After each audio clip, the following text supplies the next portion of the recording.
जब से भारत को वीटो पावर मिला है तब से पाकिस्तान में डर का माहौल बना है और पाकिस्तान बांग्लादेश मिलकर तुर्की से ड्रोन मंगवाकर भारत के बॉर्डर पर तैनात कर दिया है। जब से मोदी को कानो कान खबर मिली है 10,000 आर्मी के साथ पाकिस्तान बांग्लादेश पर अटैक करवा दिया और पाकिस्तान के 32 जवान मारे जाने पर पाकिस्तान घुटना देखने की कगार पर है और बांग्लादेश के 15 जवान मारे जाने पर बांग्लादेश चीन से मदद की गुहार लगा रहा है और फिर भी लड़ाई रुकने का नाम नहीं ले रही है। और चीन तो अब हिंदुस्तान से मुकाबला नहीं कर सकता क्योंकि वह जानता है कि हिंदुस्तान के साथ रूस है और रूस की ताकत का अंदाज़ा सारी दुनिया को पता है क्योंकि रूस के पास 600 परमाणु बम है और मिसाइल तो अनगिनत है। इसलिए हिंदुस्तान से मुकाबला करने की ज़रूरत कोई नहीं कर सकता। अब पाकिस्तान तो घुटने टेक ही देगा क्योंकि हिंदुस्तान के लिए पाकिस्तान छोटा सा पक्षी है और बांग्लादेश तो एकदम से बौखलाए हुआ है।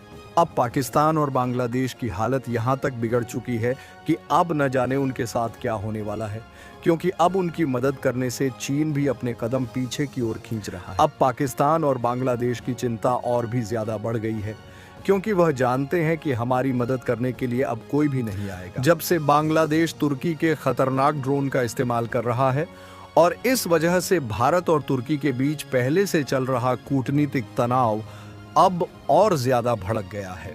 तुर्की में बांग्लादेश को 12 बायर कटार टीबीटी ड्रोन बेचे हैं जो अब भारत के खिलाफ एक बड़ा खतरा बनते जा रहे हैं। जैसे जैसे भारत और बांग्लादेश के बीच तनाव बढ़ता है तुर्की का समर्थन भी बांग्लादेश को मिलता जा रहा है। और यह सिर्फ ड्रोन की बात नहीं है, तुर्की बांग्लादेश को और भी हथियारों की सप्लाई करने के लिए तैयार खड़ा है।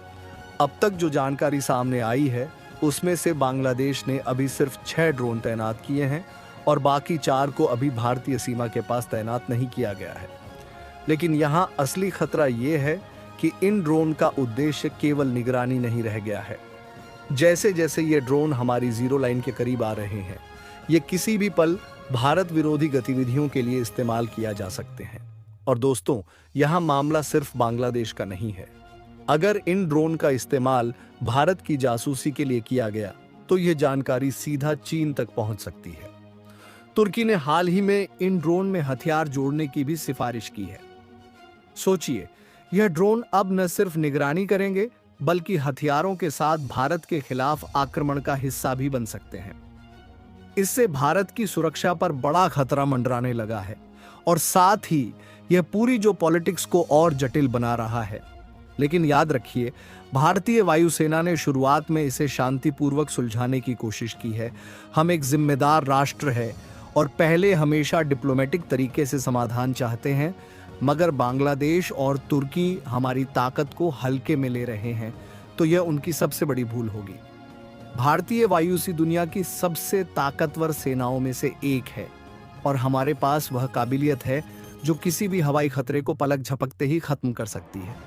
तो अगर बांग्लादेश और तुर्की को लगता है कि वह हमें कमजोर समझकर आगे बढ़ सकते हैं तो उन्हें याद रखना होगा कि भारत एक ऐसा राष्ट्र है जो हर चुनाव चुनौती का मुंह तोड़ जवाब देता है और अगर जरूरत पड़ी तो भारतीय वायुसेना आसमान में बांग्लादेशी और तुर्की ड्रोन को धुएं में तब्दील करने के लिए एक पल की भी देर नहीं करेगी।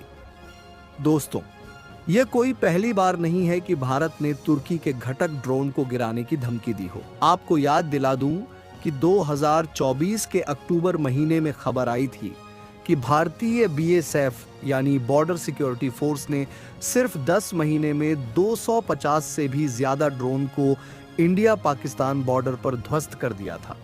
और मजेदार बात यह है कि इनमें से कई ड्रोन तुर्की के थे, यानी पाकिस्तान के बॉर्डर पर जिस तरह हम दुश्मन के ड्रोन को धूल चटाई है वही काम अब हमें बांग्लादेश की सीमा पर भी करना पड़ेगा।